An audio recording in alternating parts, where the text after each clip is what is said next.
Está na hora do Café Missioneiro, até às 2 da tarde. Acompanhe a sua revista diária da Novos Horizontes com o jornalista e comunicador Fábio Della Rui. Um pouquinho atrasado, 1h30, está começando o Café Missioneiro. Deste Dia da Bandeira, 19 de novembro, uma data que era, há alguns anos atrás, todo mundo lembrava da bandeira, enfim, o nosso lindo pendão da esperança, que símbolo augusto da paz. Símbolo augusto da paz. Esta voz que vocês ouvem é do professor Vicente, José Vicente Alcântara, que coordena o curso de Psicologia da URI. E embora hoje não seja, como a gente diz, o dia da URI aqui, que é a quarta-feira, na terça-noite nós nos encontramos lá na URI, num encontro das humanas da URI, e pensamos em montar um programa. A ideia original até era falar sobre bunda. É verdade, aqui, né, um assunto sublime. Mas um assunto sublime. Só que a outra convidada não se fez presente e a gente vai... Na verdade, o que eu pensei da gente bater um papo aqui sobre felicidade, sobre infelicidade e uma vida mais simples, mais tranquila, a tentativa de explicar alguns porquês de que, embora sejamos bem mais saudáveis que os nossos pais, que tenhamos uma vida cercada de gadgets, que a gente pode acessar o mundo de qualquer lugar, até de dentro do banheiro, né? É verdade.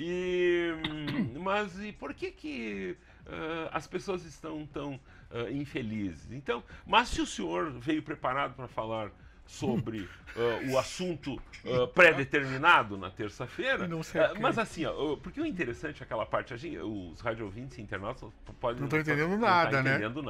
Mas na terça-feira, durante o encontro,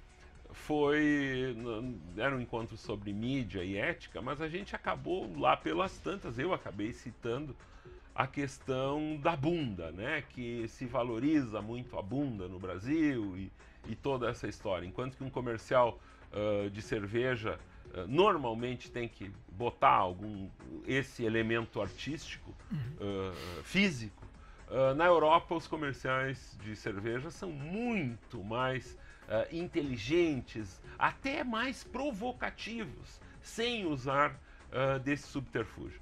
Já falei bastante, muito boa tarde. Boa tarde, Fábio, sempre um prazer, né? É uma satisfação estar aqui no teu programa. Já não vinha há algum tempo, né? Então a gente trocou figurinhas, recebi a tua visita com uma brilhante explanação, né?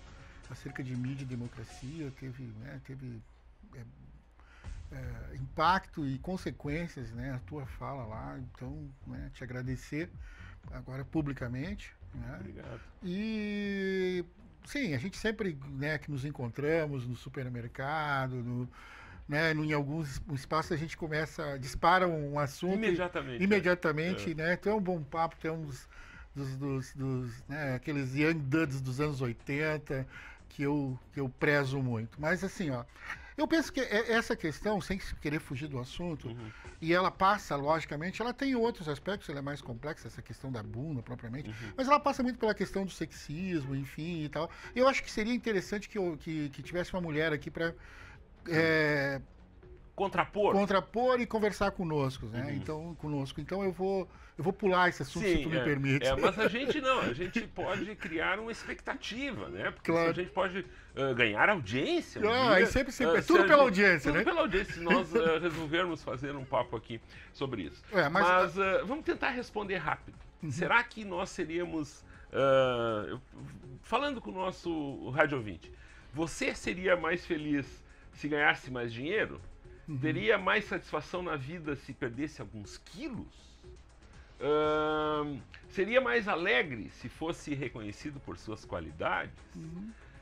Se a gente diz sim para tudo isso, será que efetivamente a pessoa está feliz com sims nessas perguntas? A questão, Fábio, eu inverteria um pouco o teu ponto de vista, te peço licença. Assim. Uhum. Tu já viste que nas fotos mais antigas das pessoas, elas não estão sorrindo? Não estão sorrindo, né? Elas não...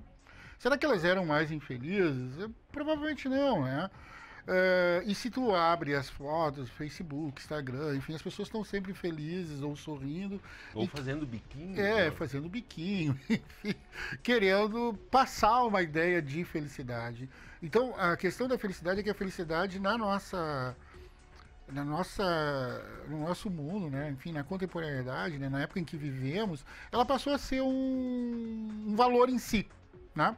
Então, aconteça o que acontecer, você tem que ser ou mostrar-se feliz. Né? Isso foi criado essa... É quase como... mais um dos nossos objetos aí de consumo, né? A felicidade. Então, mas o que acontece com a felicidade é que ela é parecida com esses passarinhos que quando a gente pensa que vai pegá-la, ela se escapa. Por quê? Porque ela é um ideal, né?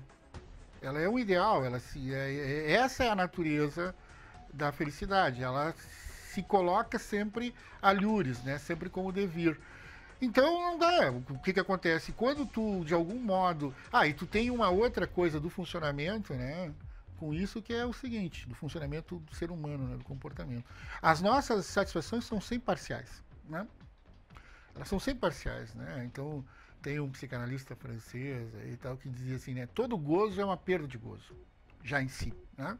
Na medida mesmo em que se tu vai ter uma satisfação, se tu vai tomar aquela cerveja, no fim das contas, ela não vai ser tudo aquilo que a expectativa, né, que tu tinha como expectativa, né? Enfim, então tu já, no momento em que tu perpetra um gozo, ele já constitui uma perda de gozo. Só acontece que hoje a gente não tá, no mundo todo, a gente não tá pra perder nada, né, velho? Esse é o ponto, a gente não gosta de perder nada. Eu vou te dar uma frase de uma estilista, a Rita Weiner. Ela declarou o seguinte, que ela tinha inveja dela mesma no Instagram. Uhum. Porque ela sempre aparece no Instagram num momento de muita felicidade. Uhum. Seja numa viagem, seja as tradicionais... Um neologismo, assim, meio bobo, que eu pensei no verão passado, é a história dos pelfis, que é um neologismo inventado, vamos dizer assim. Que é essas fotos que a gente observa das pessoas que colocam só os pés delas com um cenário maravilhoso. Então, okay. Pelf seria... claro pelf, que dá enfim, mas então as pessoas colocam os seus pés num ambiente tranquilo e tal. Então, mas de que forma, pensando na questão das expectativas, a gente tem tanta expectativa desses momentos, tanta vontade de viver esses momentos, que acaba que essa fotografia ali mostrada para os outros, ela gera mais contentamento, mas nos outros gera o quê?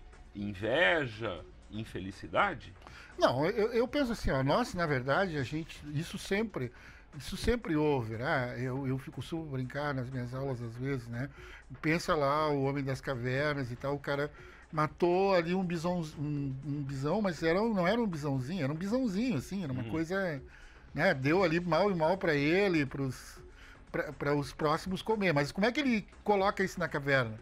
Ele já produz uma narrativa onde era um enorme bicho, tá ele lá com uma lança. Então, claro que a gente aumenta, né? A narrativa ela tem essa função de aumentar. Quando a gente conta uma história, né? Quem conta um conto aumenta um ponto, né? E de provocar no outro algo, né?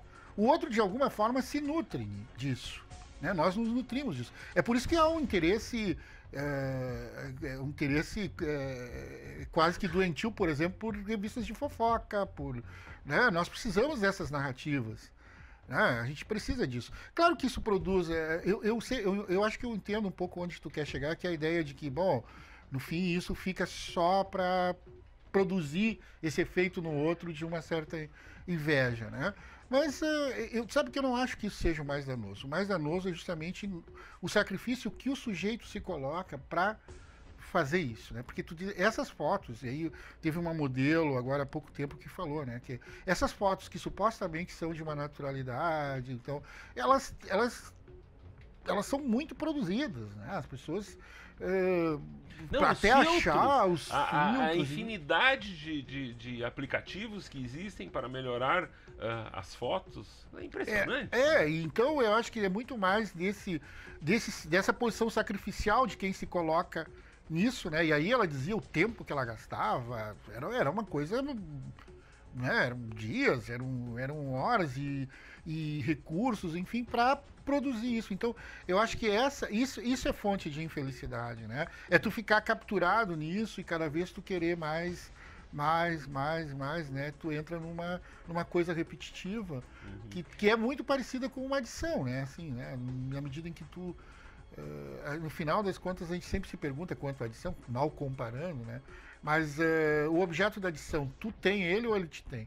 No final é justamente a questão de que o eu e o objeto eles ficam sem fronteiras ali, né? Então esse é o... E aí nesse caso também, né? Quer dizer, é Narciso se mostrando, mas no final tu e o outro, e é esse outro que tu imagina lá fora, se borram as fronteiras e tu na verdade, tu produz, assim, aí usando uma linguagem técnica da psicologia, da psicanálise, o empobrecimento narcísico, né? Tu fica tão capturado, enfim, tu acaba te empobrecendo, né? Eu tenho aqui hoje pela manhã, eu li uma análise, um texto jornalístico brasileiro de um estudo da Universidade de Michigan, onde o psicólogo Ethan Kross, ele tirou a seguinte conclusão após avaliar métodos, assim, né? Ele trancou alguns alunos nas universidades americanas, tem aquelas moradias para estudantes, sim. Enfim. Ele conseguiu dar um jeito de deixar os estudantes sem nenhum equipamento eletrônico e nenhuma conexão à internet. Disse que o clima ficou terrível em algumas salas, né? E a conclusão desse estudo é que o Facebook, e ele usa especificamente o Facebook, que quem não está no Facebook, ou que já esteve no Facebook e que não está mais, fica muito triste, fica muito nervoso, fica agressivo e tal. E que nos momentos de ócio, que as pessoas, a história do ócio criativo, ele poderia entrar aí, as pessoas não conseguem mais viver, a partir do momento que elas estão numa rede social, elas não conseguem mais viver o ócio e essa dependência que se tem disso aí. Então, e nesse sentido, evoluindo um pouco, que mesmo antes, que a ansiedade por se postar alguma coisa, independente do que quer que seja, que imediatamente as pessoas já estão sentindo uma espécie de um regozijo, que elas já estão muito contentes antes mesmo de postar, logicamente se elas estão conectadas. Eu queria que o senhor avaliasse e percebesse, porque o que a gente enxerga? Terça-feira eu vi isso lá. Né, com muita gente estava lá e tal, mas esse sentido de estar conectado é impressionante, porque não se presta atenção muitas vezes no mundo real, né? Eu canso de ver pessoas caminhando pela rua, podendo sofrer um acidente com o celular na mão, mas elas estão ali rolando de forma passiva, muitas vezes, essas postagens dos outros. Então, nesse cenário, assim, que eu lhe descrevo, claro que são vários elementos, mas que análise pode ser feita? Outro dia, eu estava discutindo em sala de aula, e aí, claro que os meus alunos tinham uma posição oposta à minha, né? é que eu acho que a gente não entendeu ainda, né? Porque havia uma aposta, né, do pessoal das tecnologias da comunicação e informação, isso em todos os campos do humano, na economia, né? Tu que passaste ali no início disso, enfim, os anos 2000, principalmente no Brasil, lá fora é antes e tal, né? Mas se vendia a ideia de que, bom, nem feijão com arroz ia se produzir mais, que o computador ia dar jeito nisso, né? Ou uma realidade virtual, enfim. E então havia, né? E aí em todos os campos na cultura, tu que é um expert, né? Enfim, né? Bom, essa mídia vai tomar conta e né? Tudo que se tem hoje não vai se ter mais, né? Então isso era uma verdade em relação ao foi uma verdade em relação à música, né? Mas se diz porque os executivos desse mercado foram muito lenientes, foram muito bonzinhos e entregaram o seu conteúdo, né, para o pessoal da internet. O mercado editorial de livros, por exemplo, e gráfico foi mais durinho, a gente tem os dois mundos, né, funcionando, e a televisão, no way, né? Os caras da televisão disseram, não, nosso conteúdo nós não vamos entregar. Vocês podem fazer, nós vamos vender, né, para vocês. E é isso que acontece. Mas, enfim, então, por que eu trago esse exemplo, assim, dentro da tua área, da tua seara? Para nós pensarmos qual é, de fato, a relação entre a realidade virtual, né, e a realidade não virtual, a realidade, né? No sentido, né, e aí trazendo para o que tu me perguntas mais especificamente, que é a questão das relações, né? Será que as relações que nós temos virtualmente, será que elas se aplicam do mesmo modo, né, fora? E existe um fora da internet? Existe mundo fora do Facebook, né? Existe vida fora do Facebook. Muito boa, por sinal. Então, essa é a verdade. Será que se aplica, né? Então, isso é uma pergunta que a gente não tem como responder. Mas tem coisas, por exemplo, né? Nesse mesmo dia, né, um aluno se saiu com uma... Como é que era uma história, né? Assim, a gente estava discutindo alguma coisa, sempre... Sei lá, era alguma coisa em relação a Freud, Jung, uma coisa assim. E ele começou a usar argumentos, né, como se ele tivesse num chat desses, nessas caixas de mensagem. Nas caixas não de mensagem, essas de repercussão. De bate-papo. Quando tu coloca seja no Facebook ou mesmo, né? Quando tu posta alguma coisa, as pessoas comentam. As caixas de comentário, é assim que se chama, né? Eu acho, né? E ele então começou a usar aquela linguagem. Eu disse, não, pera lá, moço, vamos, né? Vamos organizar isso aqui, né? Aqui os termos, o modo como tu vai ter que te comunicar para que seja efetivo, enfim, a nossa conversa são outros, né? Então tu imagina o que estava saindo. Então, as pessoas elas em primeiro lugar, elas estão nós estamos num limbo, né? Assim, em relação ao verdadeiro impacto das relações virtuais em outro tipo de relação. Uma vez, lá no início, a gente achava que tudo ia migrar para as relações virtuais. E não é assim, né? Há vida fora do Facebook. Então, eu acho que a gente tem que, de alguma forma, começar a pensar isso, né? Eu sou fã do Facebook, enfim, né? Mas, bom, eu acho que cada um faz um uso, né? Eu posto lá minhas coisas profissionais e tal, eu uso para... é bem bacana, eu gosto assim, disso, mas assim, não sei, aí vai depender de do uso que a gente faz, né? Porque a resposta a isso remete eu acho que aquilo que eu tinha falado, né? A um certo uso abusivo e adesivo, né? Que provoca uma dependência. E aí o que tu falou aí são um pouco efeito de dependência, né? Privação, o sujeito fica irritado, né? Não consegue, enfim, ele se sente falta, né? Enfim, é um pouco o que acontecia com esses aí. E a questão da expectativa também fecha com aquilo que eu te disse, assim, né? A expectativa sempre, né? O cheiro do churrasco é sempre melhor que o churrasco, né, cara? O cheiro do café é sempre melhor que o café. Então, né? Na verdade, quando a gente chega a se apropriar de algo, é preciso que a gente entenda isso, é preciso que tu te posicione em relação a isso, tu entendeu? Que vai ter uma perda de gozo, porque senão é uma fábrica de frustração, tu tem um efeito contrário. Porque é a segunda vez que tu toca nesse ponto, assim, eu tô pensando aqui, eu sou um apreciador de cerveja não muito gelada.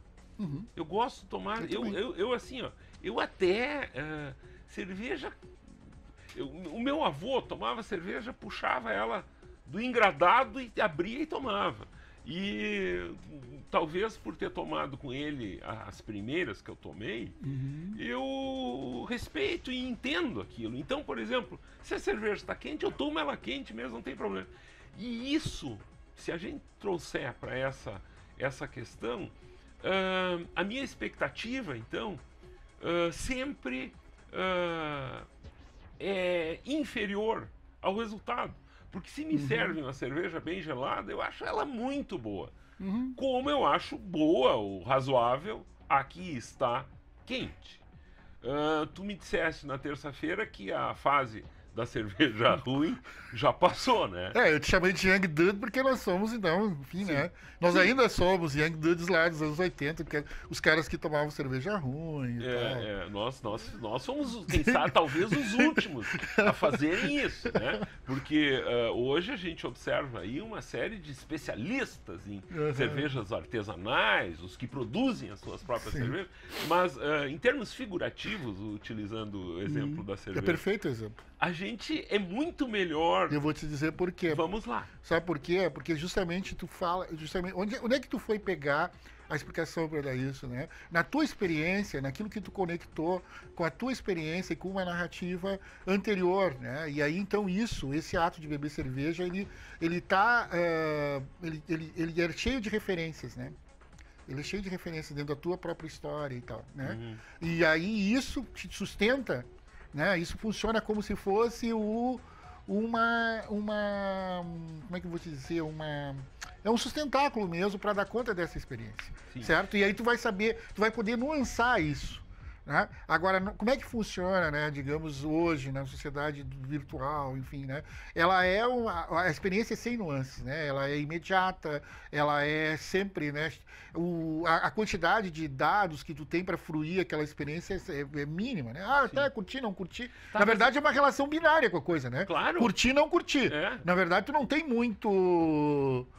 muitas nuances para essa experiência. Isso é uma fábrica de frustração, né? Quer dizer, é preciso que se diga isso. Talvez seja muito chato dizer, mas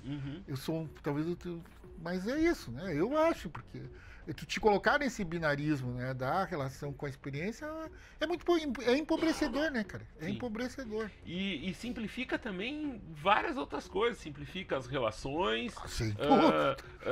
Mas aí...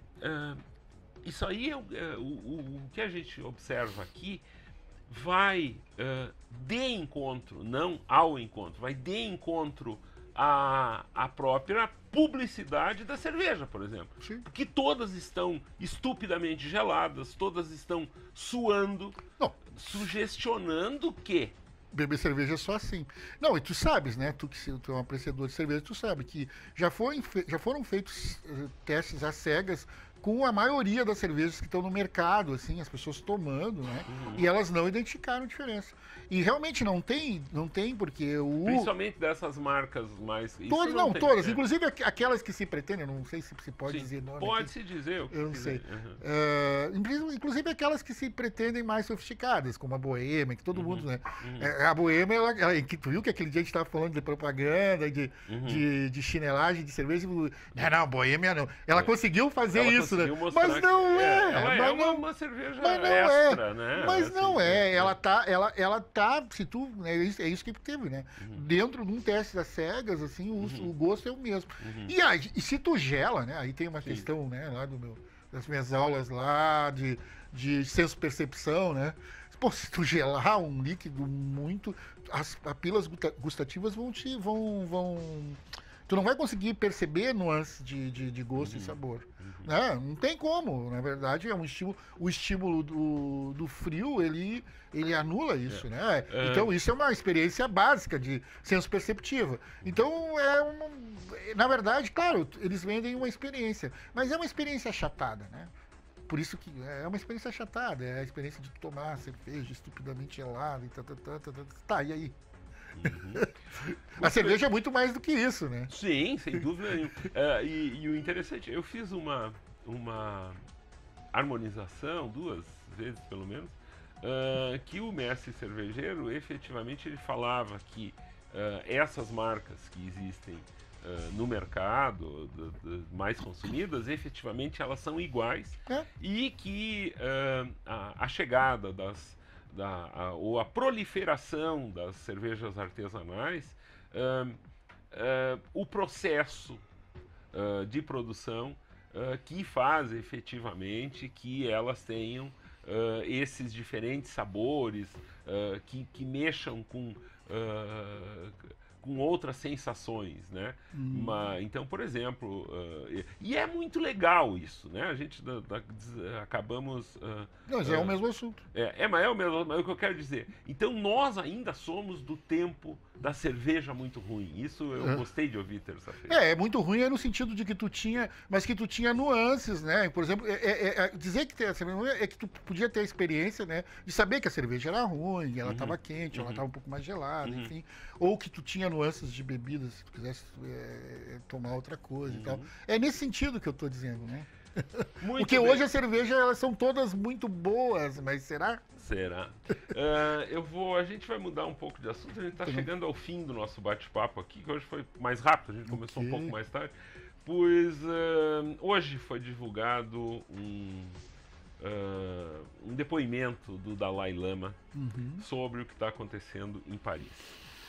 Ele disse o seguinte: o ser humano cria o problema e agora pede para Deus resolver. E é algo bastante forte, né?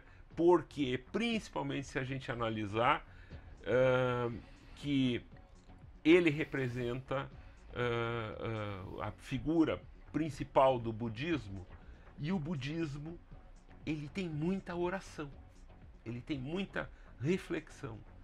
E a gente sabe que as pessoas estão rezando, a maior parte das vezes elas estão pedindo alguma coisa. Foge totalmente do assunto, mas como um fecho do nosso bate-papo de hoje, é interessante de um líder mundial vir a público e dizer algo nesse sentido. É fundamental, né? Eu penso que também essa questão da relação que se possa ter com Deus, independente da... E eu falo porque eu não sou absolutamente religioso. Hoje se tem uma relação mercantilizada com Deus, né? Não importa, muito, né? Na maioria das confissões religiosas, né? E isso leva a lógicas de mercado, a lógicas de guerra, enfim, né? Eu acho que nós realmente precisamos, né? Até para os religiosos, os verdadeiros religiosos, as pessoas que têm fé e que... Bom, e a experiência religiosa é uma experiência fantástica, né? A gente estava falando de experiências achatadas, quando ela é bem encaminhada, é interessante, né? Mas o que eu diria? É interessante que a gente resgate valores realmente humanos, né? E aí transcendendo as religiões, até para recolocar essa questão da religião de um modo mais melhor do que hoje está colocado, né? Porque senão eu não vejo isso não sei onde a gente vai chegar. A intolerância ela é muito grande, né? E nós vivemos um período de uma espécie de fraternidade seletiva, né? A gente tem a ver com o nosso assunto anterior, tá?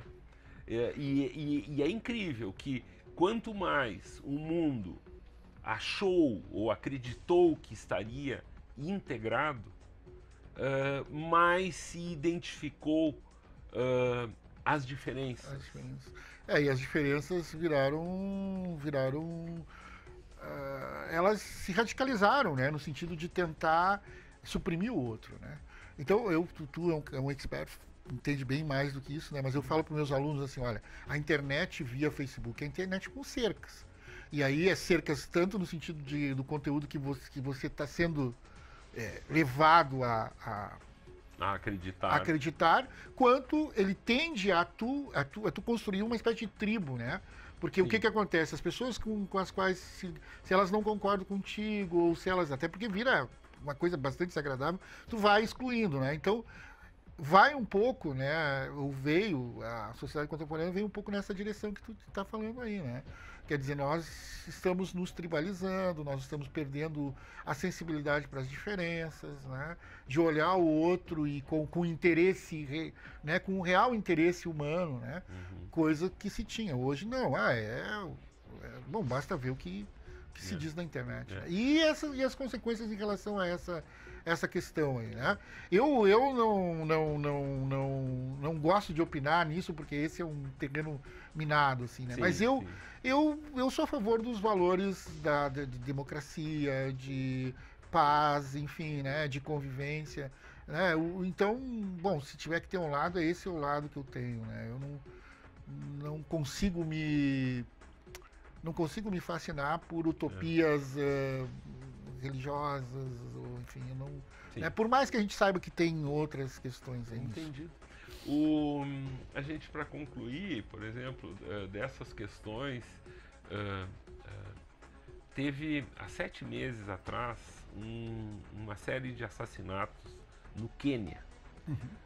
Numa universidade, onde 4 fanáticos entraram dentro da universidade na madrugada, acordavam as pessoas, perguntavam para essas pessoas qual a religião delas, e se essas pessoas dissessem que eram cristãos, elas eram assassinadas.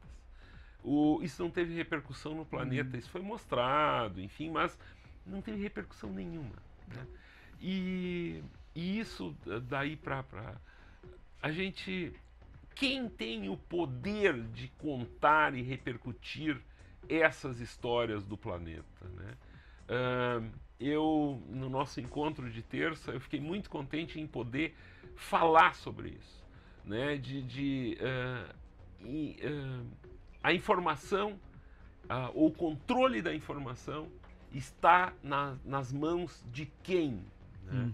Então essa história, como eu disse, que surgiu ali a partir do fim da Segunda Guerra, que Londres centralizou essas informações. As chamadas agências, né? As agências, enfim. UPI, AP. E o que ocorre? Esse tipo por exemplo, se acontece como... E aí que eu acho que as pessoas hoje devem refletir ainda sobre essa questão de Paris. Paris é idealizado, isso eu esqueci de falar aquele dia lá, pelos jornalistas, mais ainda pelos modernos, né, como se apelidou, os modernos com U, assim. Que todas as férias deles, elas querem ser passadas em Paris. Então Paris não pode ser atacado, Paris não pode... enquanto que situações, por exemplo, como essa do Quênia, ela traz... ela tem os mesmos elementos. Sim. Ela tem os mesmos elementos. Não, e mais, eu tava vendo um mapa do terrorismo, né? As ações, sei lá, 70% das ações se dão em Ásia e África, né? Sim. Então, que notícias nós temos disso, a não ser coisas esporádicas, enfim, né? Então, inclusive de número de mortes, das ações, enfim, tudo das pessoas envolvidas, dos prejuízos que isso implica. A relação é estrondosa, né? Dentro dessa parte do planeta. Mas nós não recebemos, né? Nós ficamos justamente. Então, quando foram atacadas as nossas Romas modernas, né? Paris e Nova York, né? E Londres, Madrid, mas teve menos. Nós, né? Porque nós, né? Principalmente nós brasileiros, né? Quer dizer, nós. Assim, quem tem um lustro intelectual, a primeira coisa que vai fazer é aprender inglês e francês, né? Coisa que nós fizemos e tal, né? Podemos nos criticar nós mesmos e tal. Francês então, eu não sei falar absolutamente nada, embora tenha um sobrenome. Entendeu? Mas então é isso que a gente faz, né? Então a gente tem esse... Né? A gente tem esse fascínio em todo o Ocidente. Isso é um conceito bem complicado. Eu fico olhando para o Sérgio Luiz Toneto Júnior, que está ali atrás, na operação ele ficou 5 anos na Europa e tem faz um ano e pouco que está de volta. Eu fico tentando imaginar, porque o Serginho não gosta muito de participar. Mas a gente tem que chamar ele. O que passa pela cabeça dele ali né? atrás. Um psicanalista e um comunicador falando, e ele com a experiência toda ali, ele sabendo muito mais do que nós aqui, né? Mas eu quero prometer já, mas né? Tem que trazer porque esse homem pra obrigação para ele pular pro lado de cá para falar sobre isso. Muito bom. O Matheus Rasta esteve conosco também, eu te agradeço muito a participação aqui, vamos repeti-la. O Matheus Rasta tem que fazer uma referência a ele, que ele vai tocar junto com o Bonacho e mais quem, Matheus? O Ale, batera, né? Tocam nessa sexta no Rola Shop. Só música boa ali. E lá o Shop diz que é gelado. Então, vamos lá. Vai meio contra o que nós falamos aqui. Não, eu tomo Chopp. Tu gosta de Chopp gelado. Claro. Agora? Agora. Tá, eu também. E o Marcos Luft aqui, que conseguiu pegar os melhores planos dessa dupla que participou do programa de hoje. Muito obrigado. Muito obrigado aqui. Um abraço, felicidades. Tá? A gente volta amanhã com o Café Missioneiro. Teremos um programa bastante belo aqui, com a presença de modelos, enfim, um caça-talentos. Mas é que cada um no seu setor, né? Seu setor também. Já está acertado aqui a participação, então, de um caça-talentos, enfim, mas isso você vai ficar sabendo amanhã. Muito boa tarde, 2h09 e até amanhã.